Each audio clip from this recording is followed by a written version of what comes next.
നമസ്കാരം. National broadcasting news India news update. രണ്ടാം LDF സർക്കാരിന് പ്രവർത്തന മികവില്ല. CPI തൃശൂർ ജില്ലാ സമ്മേളനത്തിൽ രൂക്ഷ വിമർശനം.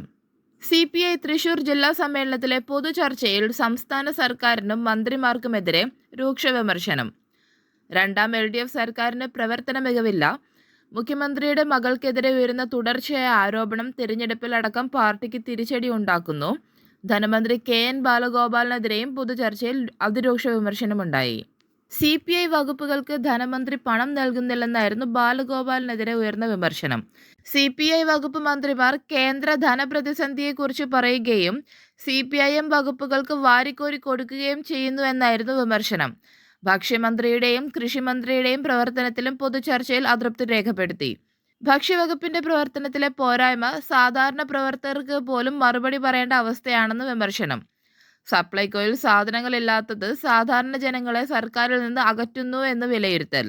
സപ്ലൈകോയിൽ സാധനങ്ങൾ എത്തിക്കുന്നതിനുള്ള പണം ചോദിച്ചു വാങ്ങുന്നതിന് പാർട്ടി നേതൃത്വത്തിന് കഴിവില്ലെന്നും വിമർശനമുയർന്നു. CPI വകുപ്പുകൾക്ക് പണം അനുവദിക്കുന്നില്ലെങ്കിൽ പിന്നെ എന്തിന് മന്ത്രിസഭയിൽ ചേർന്ന് പ്രവർത്തിക്കണമെന്നും പൊതുചർച്ചയിൽ പരാമർശമുണ്ടായി. P പ്രസാദിന്റെ പ്രവർത്തനം VS സുനിൽകുമാറിനൊപ്പം എത്തുന്നില്ലെന്നും വിമർശനമുയർന്നു. സംസ്ഥാന സെക്രട്ടറി ബിനോയ് വിശ്വസിനെതിരെയും പൊതുചർച്ചയിൽ വിമർശനമുണ്ടായി. CPIMനോട് കാര്യങ്ങൾ തുറന്നു സംസാരിക്കാൻ സെക്രട്ടറിക്ക് കഴിയുന്നില്ല. CPIMനെ താങ്ങി നിർത്തുന്നുവെന്നാണ് ഉയർന്ന വിമർശനം. 3 കമ്മിറ്റികളാണ് ബിനോയ് വിശ്വത്തിനെതിരെ രംഗത്തെത്തിയത്. കൂടുതൽ അപ്ഡേറ്റ്സുകൾക്കായി കാത്തിരിക്കുക. National broadcasting news India.